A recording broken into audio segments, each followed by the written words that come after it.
terletak di sebelah selatan Provinsi Daerah Istimewa Yogyakarta. Kabupaten Bantul memiliki tanah yang subur dan irigasi yang baik. Hal ini menjadikan Kabupaten Bantul sebagai salah satu wilayah agraris di DIY dan menjadi daerah produsen bahan pangan.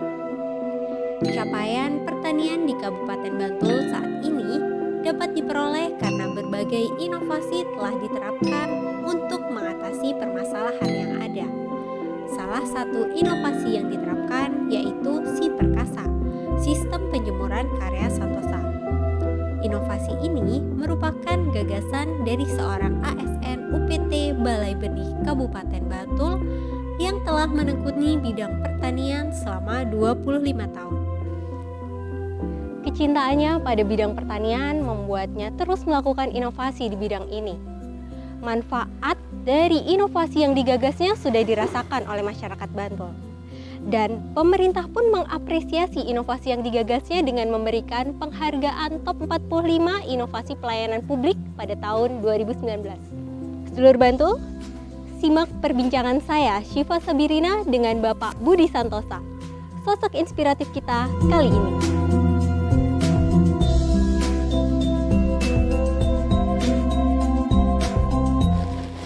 Permisi Pak. Ye, ada apa Pak? Ya Pak, mau ganggu sebentar nih Pak, mau bincang-bincang sama Bapak, boleh? Ye. Jadi saya dengar nih Pak, Bapak mendapatkan penghargaan top 45 inovasi pelayanan publik. Dan inovasi itu dinamakan Si Perkasa. Bisa dijelaskan sedikit Pak, Si Perkasa itu inovasi seperti apa? Oh, begini Mbak Siva. Alhamdulillah dari pemerintah Kabupaten Bantul melalui Dinas Ketahanan Pangan dan Pertanian, kemudian saya sebagai Kepala UPTD Balai Benih Pertanian yang ditunjuk untuk maju dalam lomba inovasi yang diadakan oleh dari Menpan RB tahun 2019 ya Pak ya? Dia mendapatkan top 45, di mana Si Perkasa adalah suatu inovasi yang sangat sederhana, mempunyai nilai ekonomis, efektif, kemudian bisa fleksibel, kemudian mudah digunakan mana. Nah itu berupa suatu bagaimana menjemur pasca panen, khususnya tanaman pangan, yang menjadi hambatan petani di kala musim penghujan. Begitu panen, mau jemur susah. Tapi dengan sistem Si Perkasa yang bentuknya mirip tenda, itu justru menjawab apa yang menjadi kesulitan petani, sehingga petani nanti pulang bisa membawa gabah kering. Oke, Yang kedua manfaatnya, manfaatnya ada lagi. Nanti petani jangan sampai menjemur hasil panen di pinggir jalan sehingga mengganggu kepentingan umum. Kemudian dengan sistem seperti itu, petani nanti waktu menjemur itu si gabahnya itu tidak mudah pecah. Nah selama ini kan petani banyak yang salah. Waktu jemur tipis maunya cepat kering, padahal waktu digiling malah jadi beras yang tidak kepala. Nah itu salah satu dari fungsinya dari fungsi metode Si Perkasa ini. Berarti itu hanya punya sifat yang efektif, ekonomis, fleksibel, ekonomis, sehingga harapan kami petani yang ada di Bantul khususnya dan DIY dan pada umumnya petani di seluruh Indonesia bisa menggunakan Si Perkasa tersebut. Tadi Bapak bilang Si Perkasa ini mudah diterapkan ya Pak ya. Memang alat yang dibutuhkan tuh apa aja ya Pak? Sebenarnya alat itu sangat sederhana Mbak. Petani punya bahannya hanya tenda.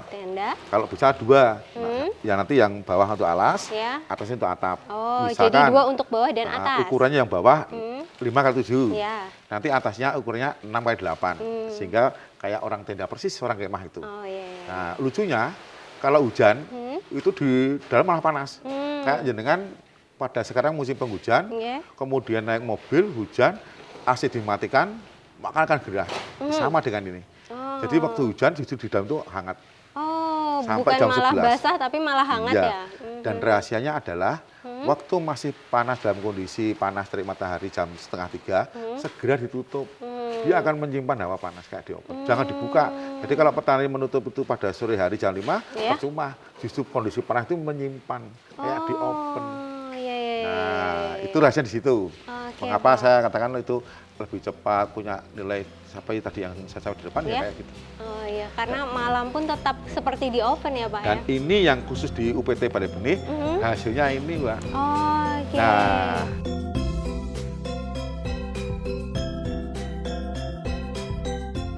Benih dapat dikatakan benih unggul jika memiliki potensi tinggi dalam hasil, tahan terhadap berbagai hama dan penyakit, serta umur panen yang lebih cepat. Benih unggul ini dibutuhkan masyarakat guna mendapatkan hasil panen yang maksimal.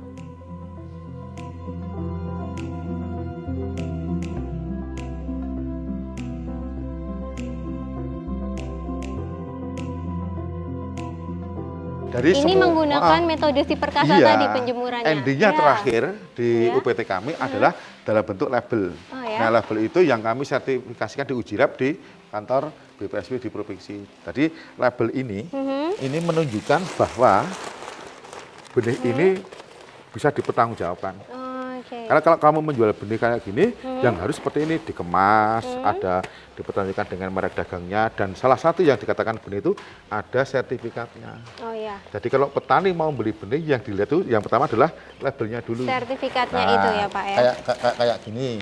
Jadi misalkan di sini ada daya beki tambah 9,3. Ya. Berarti per 100 biji Ya. itu punya daya tumbuh atau beki tambah 93. 93%. Oh, Nah, ya. berarti padahal ini musim penghujan. Iya. Berarti bagus sekali. Oh, iya. Nah, inilah yang dikatakan benih unggul bermutu tinggi karena bersertifikat dan dari SNI. Nah, Iya, Pak.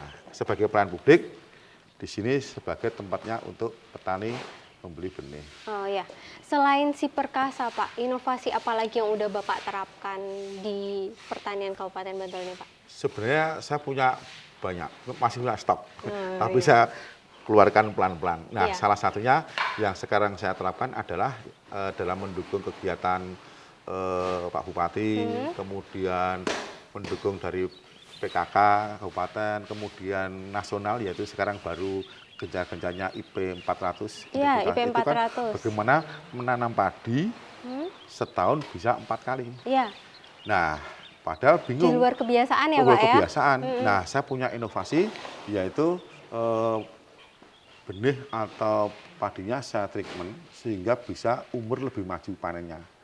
Nah, nanti di lahan saya pas kebetulan Ya. ini ke sini kami punya riset ada 20 varietas. Boleh sambil dilihat, nanti Pak? jalan, Oh, ya? kita perlihatkan Ya. nanti apa bahan-bahannya yang saya inovasi itu.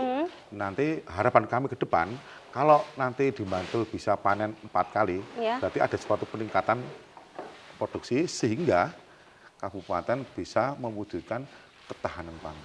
Oke, ya. Mari Boleh lihat kita ke sana Pak? lihat ke tempatnya.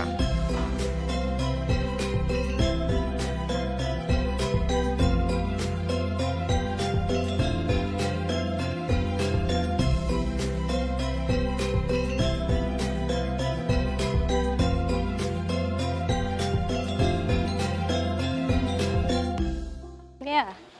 Nah, ini kebetulan kami sedang mengadakan suatu riset bagaimana ini ada 20 varietas. Dan akan riset bagaimana tanaman ini bisa panen lebih maju. Yang harusnya misalkan itu 100 di atas 100 hari panen, ini sedang saya riset bagaimana dia bisa panen antara 75 sampai 80 hari. Ini ada 20 varietas dari Impari 19, 64, Impari 32, Cakra Buana. Nah, Cakra Buana ini yang sedang dicari karena pendek umurnya, kemudian Mekongga, PP, Sunggal, Impari 42, kemudian Sembada Sabada Hitam, Impari 38, itu Logawa, Sintanur, Pajajaran, Subangrit. Nah, Impari 24 Ya. itu adalah produk Bantul. Karena itu beras Bantul. Tidak ada di tempat lain ya Pak ya? Iya, jadi Impari 24, Impari 23 Ya. itu beras aromatik, Impari 24 itu beras merah, Ya. Impari 25 itu ketan merah. Itu adalah produk asli dari Bantul. Yang dulu dipeluncur sewaktu Bu Ibu Idam. Ini inovasi dalam rangka IP 400 tadi ya Pak ini ya? IP 400 untuk menjawab bagaimana tanaman ini bisa kalau kami rekayasa sampai panen antara 75 hari sampai 80 hari. Ya. Berarti mungkin satu-satunya di Indonesia bahwa Bantul punya semua varietas bisa direkayasa. Wah, hebat Pak. Kalau semoga berhasil inovasi ini. Pak, inovasi-inovasi yang Bapak lakukan tidak cuma 2 ini ya Pak ya, udah banyak yang lainnya. Nah, selama melakukan riset inovasi ini banyak hambatannya nggak sih Pak? Ya, kalau hambatan pasti ya. Jadi saya justru inovasi itu terbentuk atau tercipta karena ada masalah. Jadi saya itu orang jadi masalah itu malah jadi mencetuskan saya itu inovasi-inovasi mengumpulkan baru masalah. Ya? Kalau ke petani, kamu punya masalah apa? Nah, itu tantangan saya untuk membuat suatu inovasi. Jadi sebagai seorang ASN, sebagai pelayan publik, ini justru bagaimana saya bisa mengatasi masalah yang dihadapi oleh warga Bantul. Contoh seperti ini, ini pada bingung ternyata. Nah, untuk menyuburkan tanah ini pun saya buat suatu inovasi, saya buat treatment. Nanti akan saya beritahu salah satu rahasia mengapa bisa umur pendek, mengapa tanahnya jadi subur. Itu sebenarnya ada triknya. Salah satunya yang pertama adalah tanah ini dihomogenkan. Petani nggak tahu homogen itu apa. Di 0%. Nah, kayak gitu. Itu yang pertama. Kemudian atau dinolkan. Kalau misalkan itu kertas dibuat putih. Nah, caranya gimana? Satu, itu diberi suatu formula atau dihomogenkan dengan satu kita beri dengan urea 5 kilo, ditambah setengah kilo SP36, ditambah nanti dengan kentang 1 kilo di blender, kemudian ditambah dengan mikroba, dan ditambah lagi pupuk hasil temuan saya yang terbuat dari asam. Itu hasil inovasi juga ya Pak ya pupuknya. Bisa kita ceritakan lagi. Jadi setiap yang di kantong ini diberi itu tadi, cairan itu tadi. Kemudian untuk menjadi pendek, nanti waktu di persemaian ini disemprot menggunakan pupuk dari Aska Pertanian ditambah dengan Gandasil B, bukan D. Nah, selama 2 kali umur 7 hari sama umur 14 hari. Nah, istilahnya kalau bahasa petani atau bahasa saya sebagai katakanlah praktisi ya, saya ajak selingkuh. Nah, selingan indah keluarga utuh. Nah, tapi dengan catatan apa? Biar mereka cepat hamil istilah seperti itu. Tapi kalau di padi bagaimana cepat dia bunting gitu kan. Nah, waktu tanam pertama misalkan tanam itu nanti per 1 minggu disemprot lagi dengan tadi.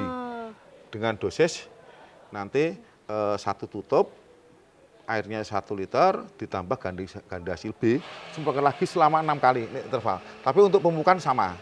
Nah, mudah-mudahan nanti ke hari ke 45 sampai ke 50 hari sudah jebrol, sudah berkata. Nah, ini yang saya harapkan. Secara otomatis 75 hari sampai 80 hari sudah bisa dipanen. Oh ya, itu tadi yang panennya sampai 4 kali dalam setahun gitu ya? Ya, mudah.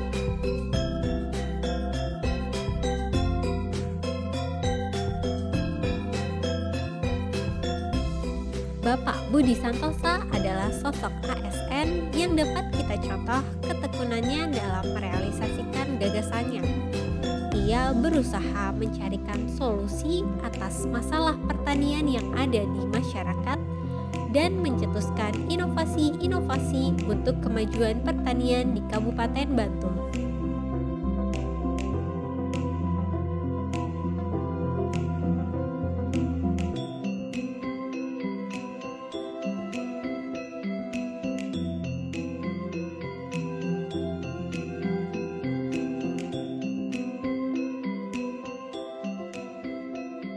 Ya, sedulur Bantul, itu tadi perbincangan kita dengan sosok inspiratif kita kali ini. Semoga dapat menginspirasi sedulur Bantul semua ya.